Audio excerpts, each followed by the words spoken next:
बच्चों, आज मैं तुम्हें बीजगणित क्या होती है इसके बारे में बताऊंगी और चर और अचर संख्याएं क्या हैं। तो बीजगणित को इंग्लिश में कहते हैं अलजेब्रा, चर संख्याओं को वेरिएबल नंबर्स और अचर संख्याओं को कांस्टेंट नंबर। तो बच्चों, तुम अंकगणित का प्रयोग करके गणितीय प्रश्नों को तो हल करते ही हो। अंकगणित जिसमें अंकों का प्रयोग होता है और अंकों का प्रयोग करके तुम संख्या यानी नंबर्स बनाते हो और उसमें गणितीय जो संक्रियाएं हैं यानी मैथमेटिकल ऑपरेशन कितने होते हैं? 4, उनका प्रयोग करते हो। कौन कौन से? एडिशन, सब्ट्रैक्शन, मल्टीप्लिकेशन और डिवीजन। इनके द्वारा क्या करते हो? अपने गणितीय प्रश्नों को हल करते हो। अंक कौन से हैं? 0 से लेकर 9 तक। 0, 1, 2, 3, 4, 5, 6, 7, 8, 9। इनको हम संख्यांक भी बोलते हैं और इंग्लिश में इसको डिजिट बोलते हैं। तो अब अंकगणित का प्रयोग करके तुम ये बता सकते हो कि ये कितने ब्लॉक्स हैं या ये कितनी स्केच पेन है। तो ये कितने ब्लॉक्स हैं? गिनो। 1, 2, 3, 4, 5, 6, 7, यानी ये 7 ब्लॉक है। इनकी न्यूमेरिकल वैल्यू क्या है? 7। ठीक है, जो कि निश्चित है। अब इन ब्लॉक्स का मान 7 है जो कि नहीं बदलेगा, स्थिर है, कांस्टेंट है, अचर है। ठीक है, जैसे ये जो स्केच पेन है इनको काउंट करो 1, 2, 3, 4, 5। तो इसकी जो न्यूमेरिकल वैल्यू है ये कितनी स्केच पेन है? 5। इनकी वैल्यू भी जो है वो कांस्टेंट है, अचर है। ठीक है, तो ये संख्या 5 और ये संख्या 7 ये क्या है? कांस्टेंट है। तो ये क्या हुए? कांस्टेंट नंबर यानी अचर संख्याएं। ठीक है, अब तो इसका तुमने कैसे मान निकाला? अंकगणित का प्रयोग करके कि ये स्केच पेन 5 है और ये ब्लॉक 7 है। लेकिन अगर मैं तुम्हें ये कहूं कि इस बॉक्स के अंदर जितनी बॉल्स हैं वो कितनी होंगी, तो तुम निश्चित तौर पर कुछ नहीं कह सकते, बस तुम ये बता सकते हो कि इसके अंदर कुछ बॉल्स हैं। लेकिन एग्जैक्टली क्या होंगी ये तुम इतना इन्हें काउंट करना कठिन है।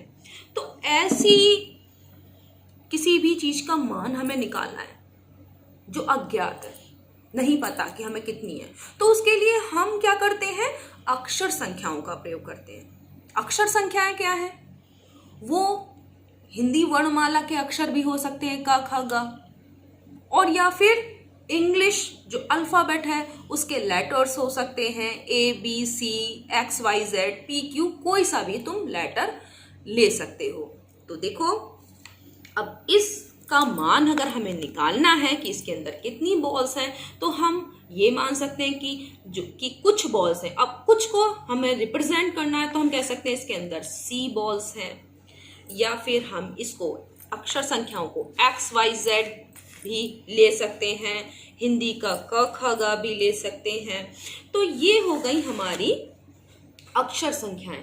तो अक्षर संख्याओं को हम हिंदी में बीज भी और कहते हैं। तो या तो अक्षर संख्याएं कह लो या फिर बीज कह लो। तो इन्हीं अक्षर संख्याओं को हम बीज कहते हैं और बीजों पर आधारित गणित यानी इन अक्षर संख्याओं पर आधारित गणित जिसमें कि हम इन बीजों का, इन अक्षर संख्याओं का प्रयोग करते हैं वो कहलाती है बीज गणित। तो जैसे अंक गणित में तुम क्या करते हो? अंकों का प्रयोग करते हो यानी डिजिट का। तो इसमें बीज गणित में हम क्या करते हैं? बीजों का प्रयोग करते हैं यानी अक्षर संख्याओं का प्रयोग करते हैं। तो बीजों पर आधारित गणित बीज गणित। ठीक है, तो अब इसके द्वारा क्या करते हैं? हम अक्षर संख्याओं का प्रयोग करके इन जो बॉक्स में रखी हुई बॉल्स हैं उनका हम संख्यात्मक मान निकाल सकते हैं। कैसे निकालेंगे? वही जो गणितीय संक्रियाएं हैं, एडिशन, सब्ट्रैक्शन, मल्टीप्लिकेशन और डिवीजन के द्वारा। ठीक है, तो अब तुमने देखा कि ये जो जितने भी तुम्हारे ब्लॉक्स थे या तुम्हारी जितनी स्केच पेन थी, तो उनमें ये 7 ब्लॉक्स थे, 5 स्केच पेन थी। तो इनके मान क्या है? निश्चित है। तो ये क्या हो गई? अचर संख्याएं यानी कांस्टेंट नंबर। लेकिन इसके अंदर कितनी बॉल्स हैं? 100 हैं, 120 हैं या 150 हैं, ये निश्चित नहीं है। और इन्हीं के लिए हमने क्या किया है, इन अक्षर संख्याओं का प्रयोग किया है, किसी का भी, कि इसके अंदर मान लो हम x बॉल है, तो x का मान या क खागा जिससे भी हम इसे रिप्रेजेंट कर रहे हैं उसका मान निश्चित नहीं है, वो वेरी कर सकता है। वेरी का मतलब बदल सकता है। तो जिनका मान निश्चित नहीं होता, जिन संख्याओं का मान निश्चित नहीं है, जिनका मान बदल सकता है, उनको क्या कहते हैं, वेरिएबल। क्योंकि इनका मान वेरी करता है इसलिए इनको कहते हैं वेरिएबल नंबर्स। तो ये भी संख्याएं हैं, ये भी संख्याएं, ये अंकीय संख्याएं हैं, ये अक्षर संख्याएं हैं। समझ में आ गया? या बीज है। तो ये क्या हो गया, ये है बीज गणित, जिसमें कि हम इन बीजों या अक्षर संख्याओं का प्रयोग करते हैं। तो और ये भी तुम्हें पता चल गया कि जो अंक है ये क्या है, इनके मान निश्चित है तो इन्हें कहेंगे कांस्टेंट नंबर, और जो ये अक्षर है इनके मान निश्चित नहीं है तो हम इन्हें क्या कहेंगे, वेरिएबल यानी चर संख्याएं। तो अब तुम कहीं भी कोई भी क्वेश्चन होगा तो उसमें चर संख्याएं कौन सी हैं, अचर संख्याएं कौन सी हैं, तुम आसानी से पहचान सकते हो।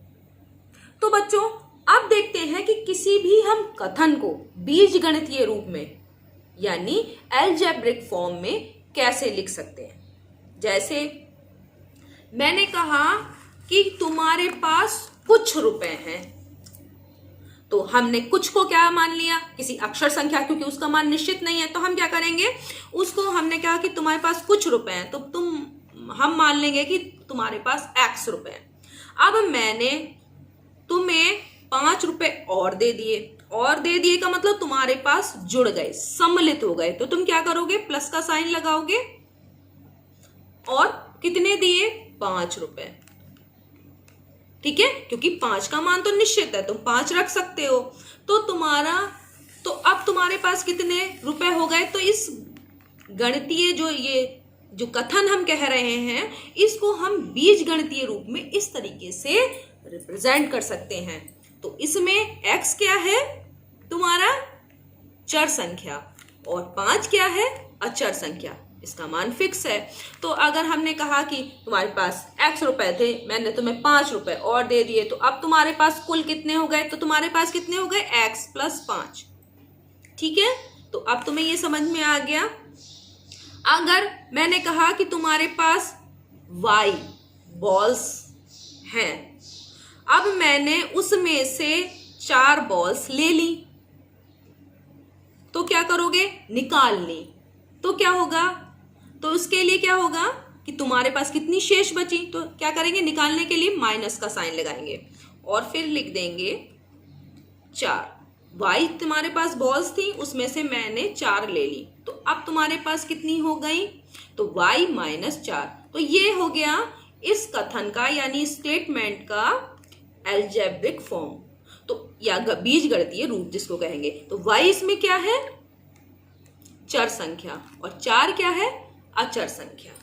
तो इस तरीके से यह हम कहें x का 1/3, तो x/3, तो ये हो गया x का 1/3 हिस्सा। इसमें चर अचर बता सकते हो, तो इसमें चर संख्या क्या है, x, और अचर क्या है, 3। ठीक है, तो ये भी क्या है, बीज गणितीय रूप। तो हम किसी भी कथन को बीज गणितीय रूप में बदल सकते हैं, कह सकते हैं। ठीक है, और अब तुम्हें समझ में आ गया कि चर संख्या क्या है, अचर संख्या क्या है, बीज गणित क्या है, उसका प्रयोग क्या है। तो जहां पर कि हम किसी भी अज्ञात चीज का मान नहीं निकाल सकते संख्यात्मक रूप से, तो वहां पर क्या करते हैं, हम इन बीजों का या अक्षर संख्याओं का प्रयोग करते हैं, और फिर वो गणितीय संक्रियाएं जो हमारी 4 हैं, जोड़ घटाना गुणा भाग, उनका प्रयोग करते हैं, और फिर हम उन बीजों का, उन अक्षर संख्याओं का संख्यात्मक मान निकाल लेते हैं। तो समझ में आ गया कि जटिल से जटिल प्रश्नों का हल बीजगणित कैसे कर सकती है, या कोई फार्मूला बनाना है तो हम बीजगणित का प्रयोग करके फार्मूला भी बना सकते हैं। तो बीजगणित हमारे लिए बहुत उपयोगी है। चर और अचर संख्याएं भी क्या होती हैं ये तुम जान गए होगे। धन्यवाद।